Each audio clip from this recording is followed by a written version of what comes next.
Au début régnaient les ténèbres. Et soudain, le Big Bang a donné naissance à des éléments dont l'expansion est infinie. Le temps, l'espace et la matière. Aujourd'hui, ils se sont développés plus que l'on ne peut l'imaginer, au-delà des limites de la planète où nous vivons, pour créer ce qu'on appelle l'univers. Que se passerait-il si soudain la Lune disparaissait? Des tsunamis déferleraient sur les côtes du monde entier, tandis que le niveau des océans monterait sous l'attraction gravitationnelle du Soleil. Les modifications des courants marins et les changements climatiques détruiraient les cultures. Finalement, l'axe de la Terre s'inclinerait fortement et transformerait les pôles en jungle tropicale et l'équateur en déserts glaciaux. De nouvelles espèces apparaîtraient, tandis que d'autres s'éteindraient. Notre planète deviendrait méconnaissable si un jour notre satellite disparaissait.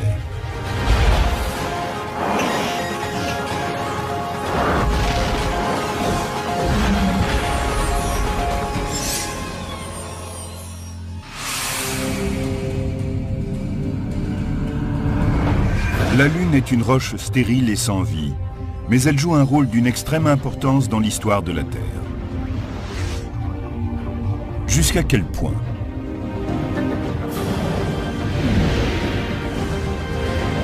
Enlevez-la du ciel et vous le découvrirez. D'étranges phénomènes se produiraient presque aussitôt, et les habitants des côtes seraient les premiers à subir les conséquences de ce changement. Il se produirait sans doute une sorte de tsunami, une immense vague dont le déferlement aurait des conséquences dramatiques.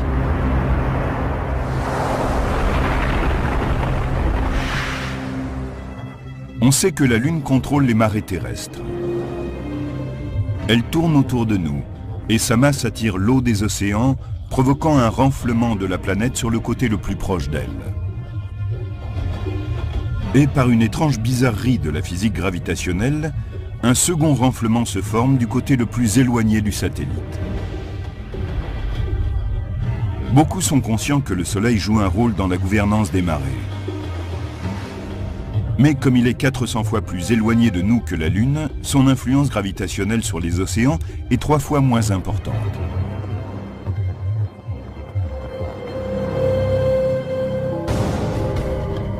Et si la Lune n'est plus là, c'est le Soleil qui passe aux manettes.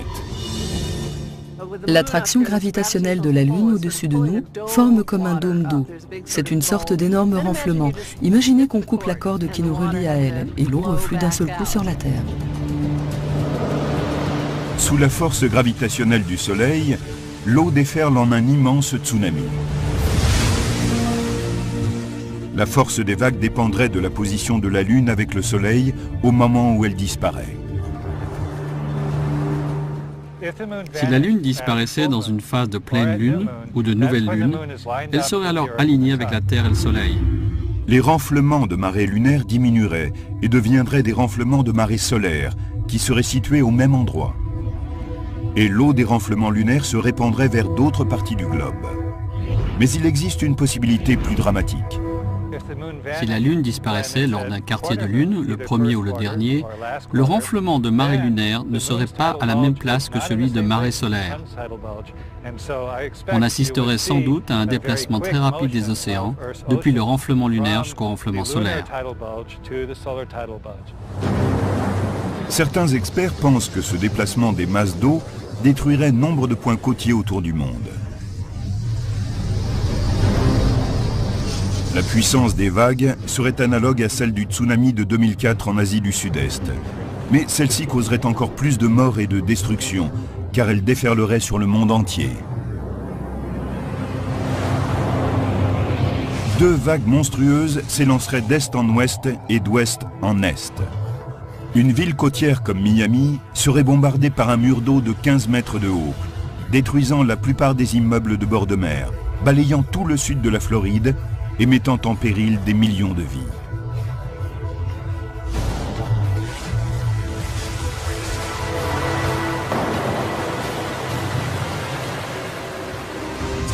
Mais ces déplacements d'eau gigantesques pourraient-ils avoir d'autres conséquences imprévisibles?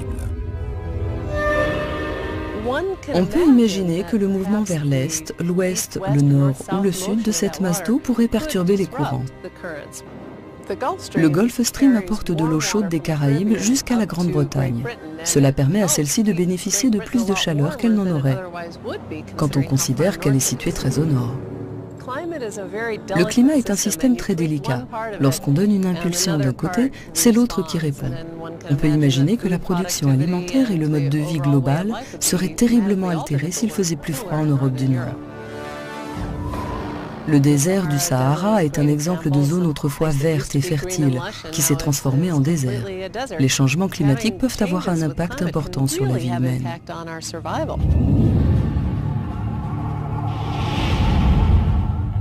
Mais la conséquence la plus importante serait la disparition de l'inclinaison permanente de la Lune, une caractéristique unique qui nous permet d'avoir 4 saisons régulières. Ce qui bloque l'inclinaison de notre planète à 23,5 degrés est la présence de la Lune, qui agit comme un élément stabilisateur.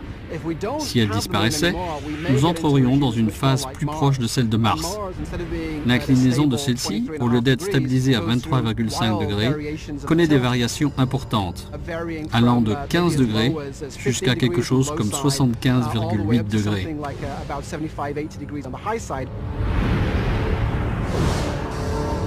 Sans la Lune, notre axe commencerait à bouger de façon erratique sur quelques centaines de milliers d'années. L'attraction gravitationnelle des autres planètes du système solaire commencerait à faire des ravages sur la Terre. Nos saisons régulières changeraient de façon dramatique, tandis que différentes parties de la planète pencheraient vers le Soleil durant certaines périodes et s'en éloigneraient à d'autres. Si la Lune disparaissait, on aurait un changement radical de l'axe terrestre qui se mettrait à osciller. Cela entraînerait des changements climatiques radicaux, comme il n'en existe pas aujourd'hui. La Terre serait un monde étrange, où les hommes devraient lutter pour s'adapter et survivre. Si nous entrons dans une phase où l'obliquité terrestre devient instable, les petits changements que nous connaissons deviendront très importants. Nous pourrions voir les glaces envahir les tropiques. Imaginez des jungles et des forêts vierges en Antarctique, des banquises et des glaciers en Afrique centrale. L'inclinaison varierait sur une échelle de temps de plusieurs centaines de milliers d'années. Cela correspond à l'installation d'une ère glaciaire sur Terre. Et nous savons combien l'humanité a eu du mal à s'adapter au changement de la dernière glaciation. Il est très difficile de prévoir exactement ce qui nous arriverait, car nous ignorons à quelle vitesse nous pourrions nous adapter à des changements d'environnement aussi radicaux. Et si notre Lune disparaissait définitivement, la vie en mer et sur les côtes s'en trouverait totalement bouleversée. Les requins perdraient leur talent de chasseurs, car ils ne pourraient plus traquer les bancs de poissons grouillant sous la lumière de la Lune. Les crabes, habitués à s'accoupler à marée basse, seraient désorientés par la disparition des phases lunaires. Les poissons qui pondent durant les phases de pleine lune seraient troublés dans leur reproduction. Même les plantes aquatiques primitives seraient affectées. Beaucoup d'espèces viennent en surface la nuit par interaction avec la lumière de la Lune. Lorsque celle-ci apparaît, les algues remontent et sont suivies par tous les organismes qui s'en nourrissent. On peut donc dire que l'écosystème marin est réglé sur la lumière. Tous ces organismes disparaîtraient. Ils ne pourraient plus fonctionner sans leur repère habituel.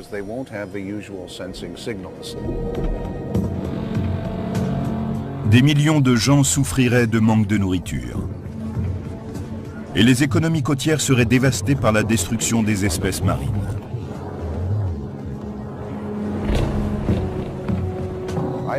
Je rapprocherai la situation de celle de quelqu'un qui, en se réveillant un beau matin, découvrirait qu'il est devenu aveugle ou sourd. Ce serait un vrai bouleversement. Sans Lune, la Terre deviendrait une planète à la dérive. Cela révèle à quel point ce grand satellite rocheux est essentiel en tant que soutien de la vie. Il existe 150 lunes dans notre système solaire, mais celle de la Terre est vraiment unique. Notre Lune ne ressemble à aucune autre lune du système solaire. Elle est énorme comparée à la Terre. Elle fait environ un quart de sa taille. On ne voit cela avec aucune autre planète. La Lune est tellement grosse par rapport à la Terre que c'est comme si nous étions dans un système à 2 planètes. Il y a une façon simple de comprendre comment la Lune a un effet stabilisateur sur l'inclinaison de l'axe de la Terre. Regardez des danseurs de cordes. Ils vont avoir de longs bâtons qui leur donnent plus de stabilité grâce à la masse qui est au bout du bâton.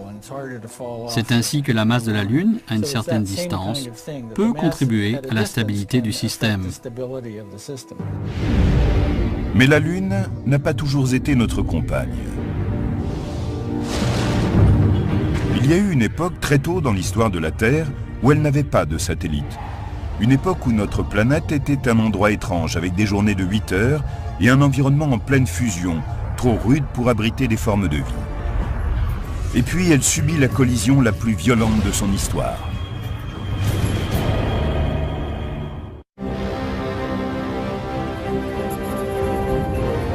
C'est difficile à imaginer, mais il fut une époque où notre Terre n'avait pas de Lune.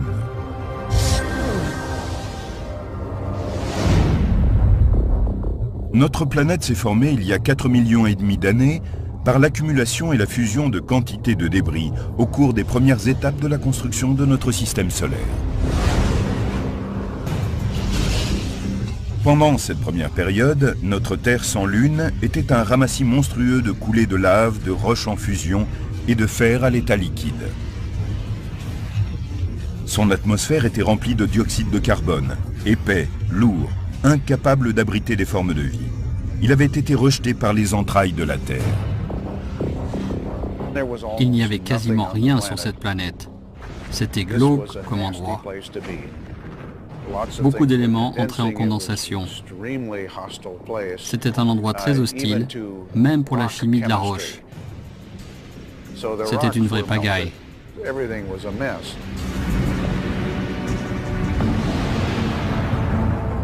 À l'origine, notre Terre sans Lune était un monde méconnaissable. À ses débuts, la Terre était un endroit vraiment chaud. En fait, ce premier éon géologique de son histoire est appelé l'Adéen, d'après Hadès, le dieu des enfers, car il y faisait vraiment chaud. Il y avait un volcanisme d'une envergure incroyable, et la planète subissait de nombreux impacts. On devait y trouver beaucoup d'éclairs et de gaz, qui provenaient à la fois des volcans et de la vapeur.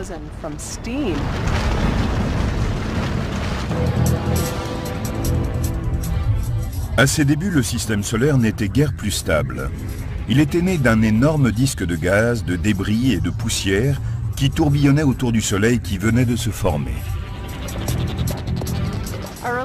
Au début, notre système solaire ressemblait à une course de patins à roulettes dans laquelle tout le monde file dans la même direction, mais au sein d'un chaos général. Il y avait beaucoup de regroupements, d'accrétions, d'objets projetés vers l'intérieur en croisant d'autres qui allaient vers l'extérieur, d'objets tombant les uns sur les autres et d'autres étant écrasés dans des coins. C'était vraiment le chaos. Sans la Lune, nous ne pouvons faire que des suppositions sur l'inclinaison de la jeune Terre et sur sa vitesse de rotation. Ces deux éléments auraient été déterminants par les multiples collisions d'astéroïdes et de protoplanètes qui ricochaient à travers le système solaire récemment formé. Si vous faites une moyenne de ce qui se passe dans le système solaire, que vous regardez les planètes et les gros astéroïdes, et que vous établissiez une courbe des vitesses de rotation, il semble que la vitesse de rotation typique soit de 8 heures. On peut donc supposer que la Terre avait cette vitesse de rotation avant la formation de la Lune. Ensuite, 10 millions d'années après que notre Terre sans Lune a commencé à prendre forme, il s'est produit une collision massive. Selon la théorie de l'impact géant, largement admise aujourd'hui par les astronomes, une planète de la taille de Mars serait entrée en collision avec la Terre, à une vitesse de 40 000 km/h et selon un angle oblique. Sous l'impact, plus de 70% de la croûte terrestre en fusion aurait été soufflée dans l'espace. Un bras tourbillonnant géant, constitué de plus de 8 milliards de kilomètres cubes de roches enflammées et de métaux légers, a été lancé en orbite autour de notre planète. La force de gravitation des plus gros éléments a commencé à attirer vers eux de plus petites particules. Et une année plus tard, elles s'étaient rassemblées pour former notre Lune. Les matériaux qui ont été soufflés de la Terre provenaient de la croûte rocheuse. Et c'est de cela qu'est faite la Lune. Lorsqu'on passe à un autre endroit du système solaire, par exemple Mars, et qu'on regarde les météorites qui viennent de la ceinture d'astéroïdes, il y a certaines proportions entre les différents types d'oxygène. Dans d'autres parties du système solaire, ce ratio est très différent de celui que nous voyons sur Terre. Aujourd'hui, nous pouvons partir vers la Lune.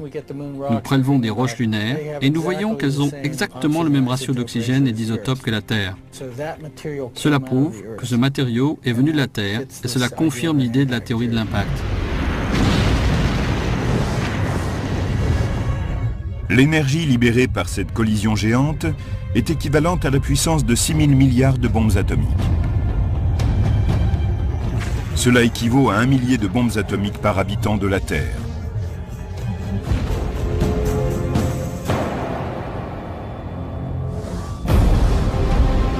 La planète à l'origine de l'impact est censée avoir été formée dans une zone de notre système solaire appelée les points de Lagrange.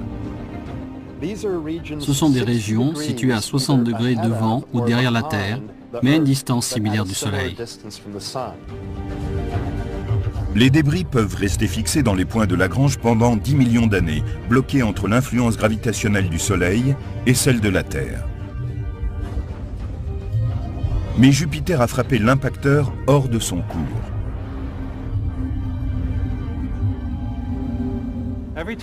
À chaque fois que Jupiter est passé au-dessus de nous dans son orbite, il a donné un petit coup à cette planète impacteur. Chaque petit coup n'était pas très important.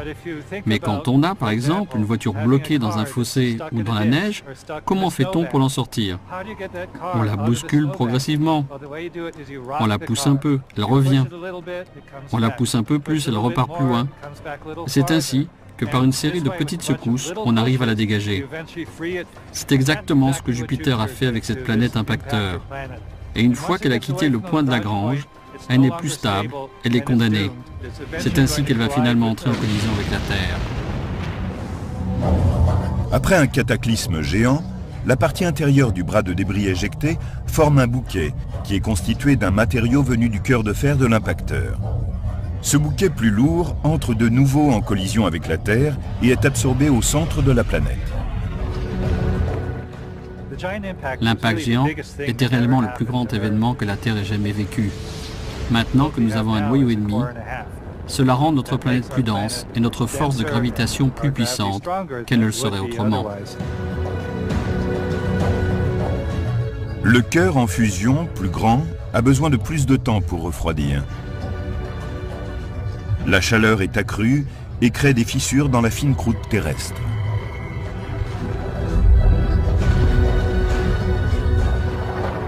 Il est possible que ce cœur plus important ait permis la création du système de tectonique des plaques, à l'origine de nos continents, une caractéristique planétaire unique dans notre système solaire.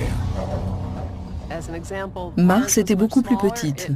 Elle a donc refroidi plus vite et ne comprend pas de plaques rocheuses. Ce qui est plus grave, c'est que la collision, en frappant la Terre, lui a donné son inclinaison axiale de 23,5 degrés et a accéléré sa rotation, dont la durée est passée de 8 heures à seulement 5 heures. En une année, la Lune s'est formée à près de 23 000 km de la Terre, ce qui est bien moindre que la distance actuelle de 380 000 km.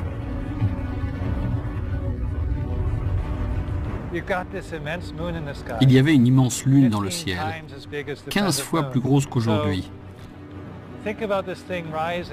Pour avoir une idée de ce que cela donnait, imaginez-la en train de grossir jusqu'à remplir une bonne partie du ciel de ce soir. Et voyez cette lune au-dessus de votre tête, rouge, car couverte de lave en fusion. C'est stupéfiant. Au début, l'attraction gravitationnelle de la Lune était 225 fois plus forte qu'aujourd'hui, car la distance Terre-Lune était beaucoup moindre. Il n'y avait encore aucun océan, mais les forces de marée lunaire étaient 3400 fois plus puissantes. Elle soulevait jusqu'à plus de 800 mètres de hauteur de larges croûtes de roches en fusion qu'elle laissait ensuite retomber, et ce, 2 fois par jour. L'inclinaison axiale de notre planète s'est stabilisée grâce à la formation de la Lune, car sa masse agit comme une ancre. Mais la rotation de la Terre a commencé à ralentir, car la gravité de la Lune a provoqué un renflement de marée à la moitié de la planète, qui a fonctionné comme un frein. Disons que la Terre est ce ballon vert, et que voici la Lune. Si la Terre n'était pas en train de tourner, le renflement de marée serait dirigé droit vers la Lune.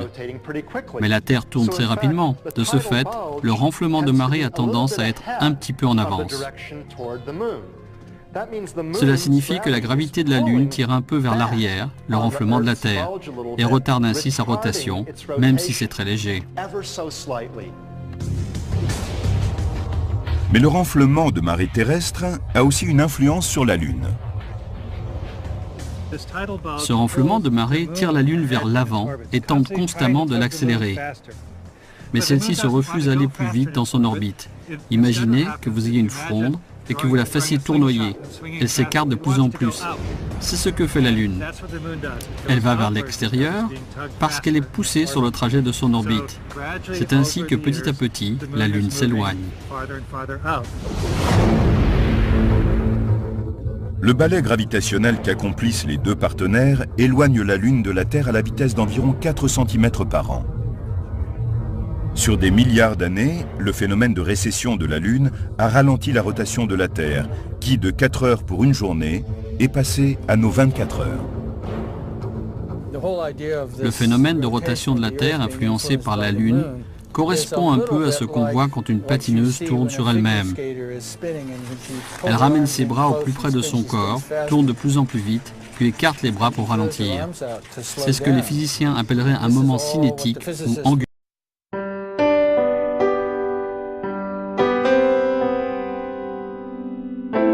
Momentum. Mais il s'agit de la même chose. Tandis que la Lune se déplaçait vers l'extérieur, c'est un peu comme si elle écartait les bras et que cela ralentissait la rotation dans tout le système. Et si cet impact géant n'avait jamais eu lieu? Les transformations de la Terre auraient été encore plus sévères que si la Lune avait brusquement disparu. Reconnaîtrions-nous aujourd'hui la Terre si elle n'avait jamais eu de Lune? Et existerions-nous?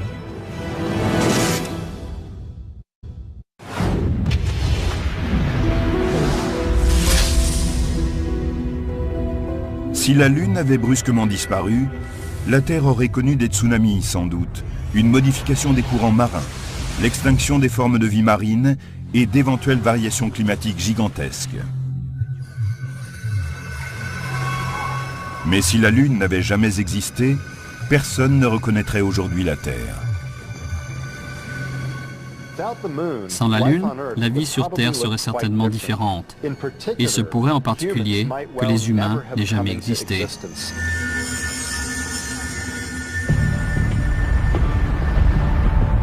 Environ 150 millions d'années après sa formation, et avant que la Lune n'apparaisse, il y a donc 4 milliards et demi d'années, la Terre sort de sa phase de fusion et commence à refroidir.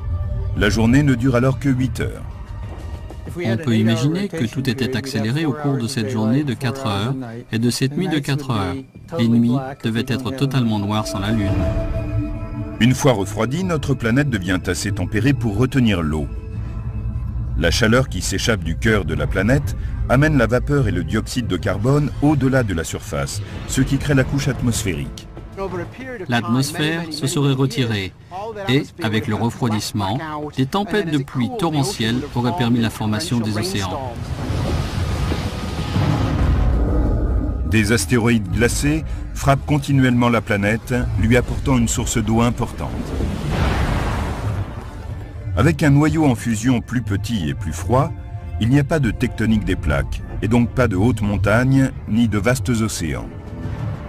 L'eau couvre bientôt presque toute la croûte uniforme de la planète. Nous aurions certainement un niveau de la mer plus élevé et moins de continents. Ce serait un monde différent. Notre planète bleue serait encore plus bleue. Étrangement, malgré toute cette eau, cette jeune Terre sans lune devait connaître de plus faibles marées. Dirigée seulement par la force gravitationnelle du Soleil, leur amplitude correspondait à 1/3 de celle que nous connaissons aujourd'hui. L'écart entre la marée haute et la marée basse était constant au cours de l'année, et celle-ci revenait chaque jour exactement au même moment. Cela signifie que les zones intertidales ou zones de balancement des marées seraient plus rapprochées, que les formes de vie seraient moins diversifiées. Et cela aurait peut-être même empêché le passage de certaines espèces de la mer vers la terre ferme. Car c'est dans ces zones intertidales qu'elles ont développé la capacité à vivre aussi bien dans l'eau qu'à l'air libre. Avec une journée de 8 heures, c'est-à-dire 4 heures de lumière suivie de 4 heures d'obscurité totale, la Terre tournait alors sur elle-même 3 fois plus vite qu'aujourd'hui. Et les vents hurlaient en raison de cette vitesse de rotation accélérée. Jupiter, par exemple, est une planète géante qui tourne très rapidement sur elle-même, en 10 heures. Ce mouvement est à l'origine des vents dans l'atmosphère supérieure qui filent à des vitesses terribles de plusieurs centaines de kilomètres/heure. Il provoque aussi des tempêtes stupéfiantes comme les vortex de la Grande Tache Rouge. La Terre, quant à elle, tournait sans doute plus vite qu'aujourd'hui et cela devait générer des vents plus violents, des ouragans ou des tempêtes. Le tournoiement rapide de la Terre à ses débuts a pour résultat un autre effet secondaire d'importance. On pense que c'est la rotation du noyau de la planète, en particulier sa partie en fusion, qui génère notre champ magnétique. Et donc, si la Terre tourne 3 fois plus vite, le champ magnétique est 3 fois plus puissant. Le champ magnétique qui s'étend autour d'une Terre sans lune détourne en effet les particules solaires de haute énergie, ce qui donne naissance à des aurores encore plus impressionnantes. Mais comme les radiations solaires sont bloquées, il n'en reste plus autant pour déplacer la vie dans la haute atmosphère, ce qui réduit les mutations conduisant à l'évolution. Ce champ magnétique plus fort pourrait avoir ralenti l'évolution de la vie sur Terre. Sans la Lune, la Terre en plein développement souffre de la grande versatilité de son climat. Sur plusieurs périodes de millions d'années, l'axe de la Terre a été tiré et poussé par le Soleil et d'autres planètes. Sans l'effet stabilisateur de la Lune, les conditions devaient être analogues à celles qui régnaient sur Mars.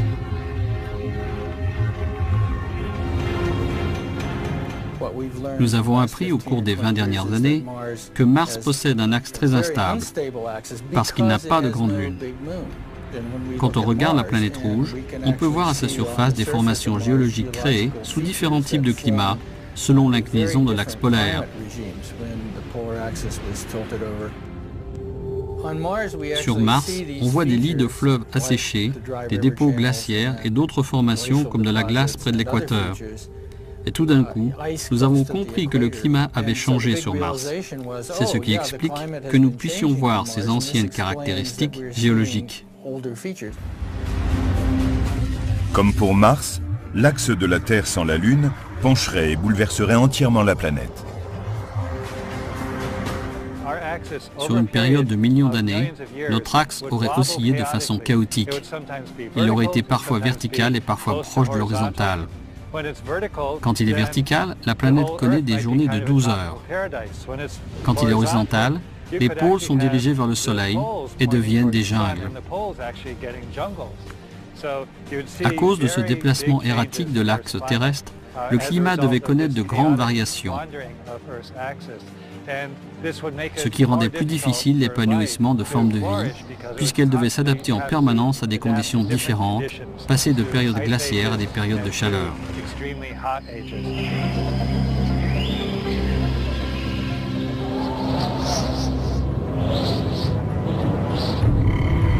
À quoi ressemblerait la vie sur Terre aujourd'hui si nous n'avions jamais eu de Lune?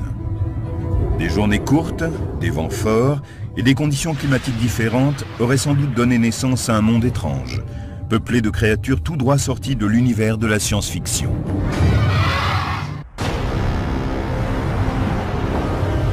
La Lune s'est formée il y a des milliards d'années, quand une planète de la taille d'un astéroïde s'est écrasée sur la Terre. Mais si cette violente collision ne s'était jamais produite, Si la Lune n'avait pas été là pour stabiliser notre planète, la Terre aurait été un endroit tout à fait différent.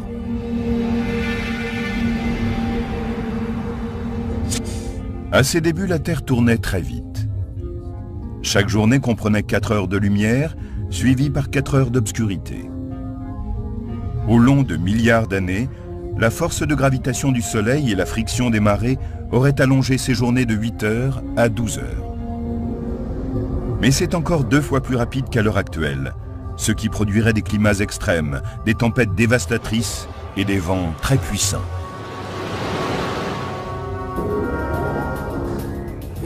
Si la Lune ne s'était pas formée, nous aurions certainement un environnement très différent sur Terre. Elle tournerait plus vite et nous aurions beaucoup plus de courants d'air, de turbulences, peut-être des tempêtes plus fortes et plus d'éclairs à cause du frottement des différentes masses d'air en mouvement. Dans certains endroits, les vents pourraient atteindre 150 ou 300 km/h. Il y aurait aussi des ouragans démentiels et la Terre verrait ses régions côtières battues par d'immenses vagues. Et sans l'effet stabilisateur de la Lune, la Terre tournerait plus rapidement et balancerait en avant et en arrière. Notre planète souffrirait des ravages infligés par un climat toujours changeant, à cause des changements erratiques de l'inclinaison axiale. Ces différentes régions seraient soufflées par la chaleur, puis couvertes de glace de façon répétitive. Sans la Lune, le niveau d'instabilité axiale est amplifié. Car même si à l'heure actuelle la Terre est stabilisée par la Lune, il y a toujours un léger changement de direction de l'axe de rotation de la Terre qu'on appelle la précession des équinoxes. L'inclinaison de l'axe terrestre est de 23,5 degrés et demi, mais sur une période de 23 000 ans, elle est passée par des variations coniques comme celle-ci.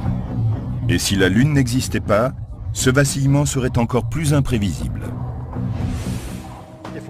Si nous n'avions pas la Lune, la précession ou changement de l'axe de rotation de la Terre serait beaucoup plus lente et provoquerait des variations chaotiques de l'inclinaison axiale. La précession plus lente de la Terre aurait pour effet une plus grande instabilité de l'axe de rotation de la Terre. Sans la Lune, l'axe de la Terre serait comme le sommet qui tourne plus lentement. Il opère une précession, tourne et vacille en formant des cercles coniques plus larges.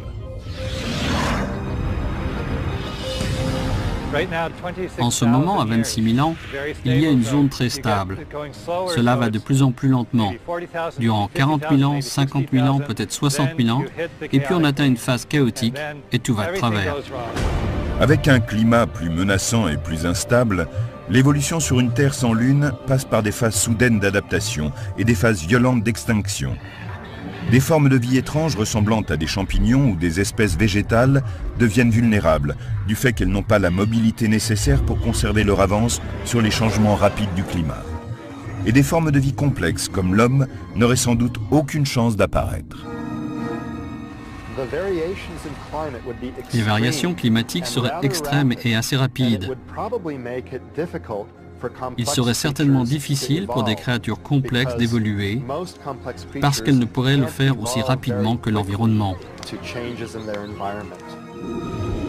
En revanche, ce sont les organismes primitifs qui prédomineraient et pourraient survivre. La vie bactérienne est capable non seulement de s'adapter plus vite, mais aussi de résister à des environnements extrêmes. On voit des bactéries dans les fonds glacés de l'Antarctique et du Groenland, et l'on en trouve aussi dans les sources d'eau bouillante du parc de Yellowstone.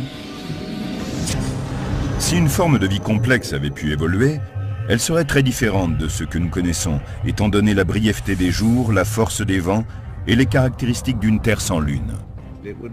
Ce serait beaucoup plus hostile que maintenant. Avec tous ces vents, ces sons et ces nuages, il serait très dur de sortir de l'eau pour vivre sur la terre ferme. La durée de la vie serait sans doute plus courte, puisque tout irait plus vite. Au cours de la journée, le temps serait limité pour la métabolisation, le gain d'énergie et l'activité. Les organismes devraient être un peu plus intelligents. L'évolution favoriserait les petites créatures corpulentes et les végétaux aptes à résister à de violents ouragans. Il n'y aurait pas de jungle, car celles-ci ont besoin de barrières coupe-vent pour s'épanouir. Et on ne verrait probablement pas de créatures sauter de branche en branche à cause de la végétation plus basse et des grands vents. Je pense que les créatures en général seraient moins grandes, parce qu'il leur serait pénible de tenir debout. Les arbres aux racines superficielles grandiraient peu. Les palmiers, par exemple, auraient du mal à survivre.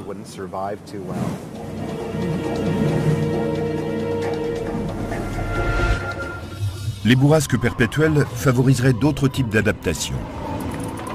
Pour voler, peut-être des membranes permettraient-elles de décoller et de s'élancer dans les airs. Les vents forts incessants rendraient la planète exceptionnellement bruyante. Pour communiquer, les animaux devraient émettre des sons très différents de ceux des hurlements constants du vent.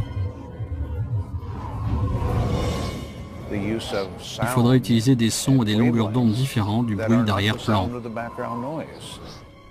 Si on possède un récepteur qui réduit ce bruit à zéro, on peut parler ainsi et être parfaitement entendu.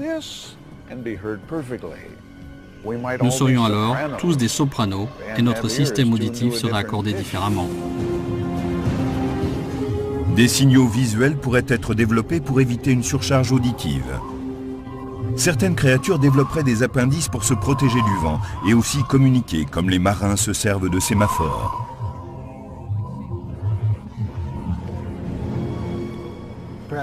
Peut-être le langage ne se développerait-il pas au profit d'autres formes de communication comme des changements de couleur, d'expression, le langage des mains, qui sait? Même aujourd'hui, beaucoup d'espèces comme les lucioles, les calmars, les crevettes ou les méduses changent de couleur pour communiquer. Les nuits étant parfaitement obscures, certaines créatures pourraient aussi développer des systèmes sensoriels, comme des yeux exorbités favorables à la vision nocturne, ou des dispositifs infrarouges, tels ceux utilisés par l'armée.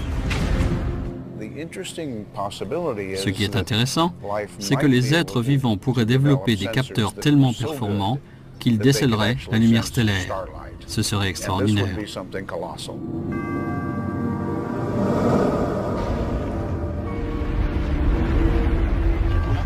Tout cela semble décrire un monde brut et trop rude pour abriter la vie humaine. Par chance, la Lune est née et a créé les conditions nécessaires pour que des hommes se développent et prospèrent. Mais notre satellite s'éloigne d'année en année à l'heure actuelle. Cela signifie-t-il que la Terre, à un certain moment, n'aura plus de Lune?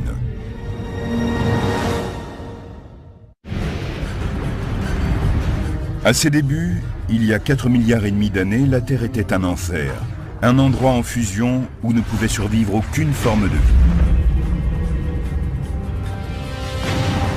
Comment une violente collision avec un objet de la taille de Mars, survenue peu après la formation de la Terre, a-t-elle créé les conditions favorables au développement des formes de vie complexes dont nous faisons partie? L'objet a frappé la Terre selon un angle d'impact rasant. Et c'est à ce moment que s'est formée la Lune. La masse de la Lune a empêché les autres planètes de frapper la Terre et de provoquer trop de changements sur son inclinaison. Elle a donc eu un véritable effet de stabilisation sur notre climat. La collision a aussi provoqué une réaction en chaîne de certaines forces qui ont posé les premières bases de la vie. En fusionnant les noyaux de fer des deux planètes, ont permis à cette nouvelle Terre d'avoir un noyau plus important. Dans la collision, une bonne partie de la croûte terrestre a également été brisée. Au cours de cette fusion, des quantités importantes de chaleur ont poussé vers l'extérieur à partir du noyau géant et ont traversé la croûte. Ainsi ont été créées les conditions pour que naisse la tectonique des plaques. Ce mouvement a formé des chaînes de montagnes et les profondeurs des océans. Et l'activité volcanique a provoqué le rejet de gaz qui ont créé notre atmosphère. L'eau s'est installée dans les bassins, formant les océans et laissant les continents au-dessus de son niveau. Mais la vie avait encore du mal à démarrer sur Terre à ce stade. Au cours de leurs 500 000 premières années, la Terre et la Lune ont été bombardées par des débris qui achevaient la formation du système solaire. Même si les formes de vie primitives, comme les micro-organismes et les bactéries, étaient nées dans les premières centaines de millions d'années, elles auraient pu être facilement anéanties par ces objets géants qui s'abattaient sur la Terre. Mais nous avons une preuve de vie qui date de 3,8 milliards d'années. C'est peu de temps après la fin de l'ère du grand bombardement.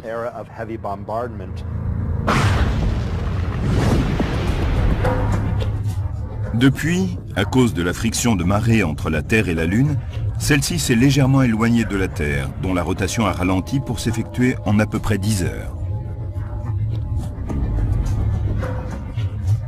Mais comme la Lune était beaucoup plus proche, les marées des premiers océans terrestres étaient gigantesques. Les marées étaient tellement fortes, elles avançaient à l'intérieur des terres, puis retournaient emplir la mer 2 fois par jour. On avait un grand bassin d'eau qui, quand il se déversait vers l'arrière, charriait tout un tas de minéraux, de sol et d'autres parties de la croûte terrestre vers la mer. Il y avait donc une constante érosion du sol. Il est certain que c'était un environnement unique, qui était sans doute parfait pour le développement de la vie.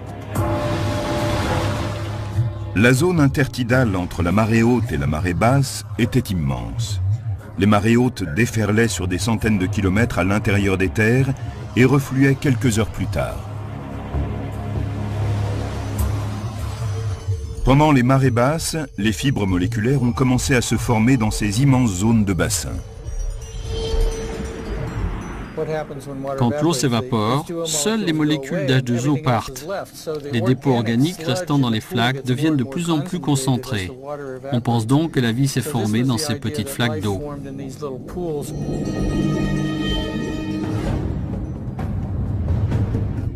Il y a environ 570 millions d'années, presque 3,9 milliards d'années après l'impact géant, les formes de vie venues de l'océan commencent à se déplacer vers la terre ferme et donnent naissance à des espèces complexes.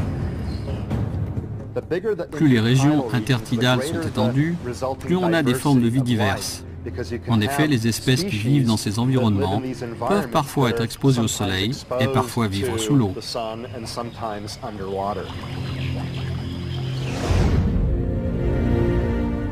Après des millions d'années, la Terre paraît avoir atteint un équilibre qui a permis l'évolution d'un écosystème hétérogène, complexe et fragile.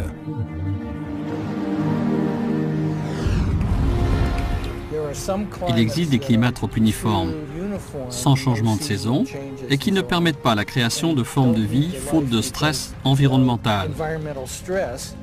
D'un autre côté, sous des climats trop variables, où les saisons changent tout le temps et où un astéroïde frappe tous les millions d'années, des planètes comme celle-ci tenteraient de faire naître des formes de vie. Mais elles ne pourraient y arriver car les choses changeraient trop vite. Peut-être y a-t-il des situations médianes, et peut-être le système Lune-Terre fait-il partie de cette catégorie, puisqu'il a favorisé non seulement la formation d'une vie primitive, mais une évolution qui aboutit à l'existence de gens comme nous. En même temps que la Lune agit en stabilisateur, elle continue à s'éloigner de nous de 4 cm par an, ce qui ralentit notre rotation. Les spécialistes estiment que notre jour augmente de 2 secondes tous les 100 000 ans. Il y a 1 milliard d'années, nos journées duraient sans doute 26 heures et non 24, ce qui est beaucoup quand on est un paresseux comme moi. On a plus de temps. Comment va évoluer ce partenariat unique Lune-Terre qui a permis à la vie de se développer sur Terre? La Lune va-t-elle simplement continuer à dériver et à fuir l'attraction gravitationnelle de la Terre? Cela se produit à une vitesse tellement lente que l'effet sera assez faible. De longues périodes de temps s'écouleront sans grand changement, aussi longtemps que le Soleil n'aura pas épuisé son carburant et ne sera pas devenu une géante rouge. C'est à ce moment-là que la Terre sera sans doute engloutie, ainsi que la Lune. Et nous rôtirons tous ensemble. Peut-être est-il réconfortant de savoir que dans 5 milliards d'années, le jour où la Terre sera proche de sa fin, nous ne serons pas seuls. Le satellite qui nous ancre dans le ciel sera là. Cette sphère brillante qui a permis que la vie naisse et s'épanouisse sur la Terre.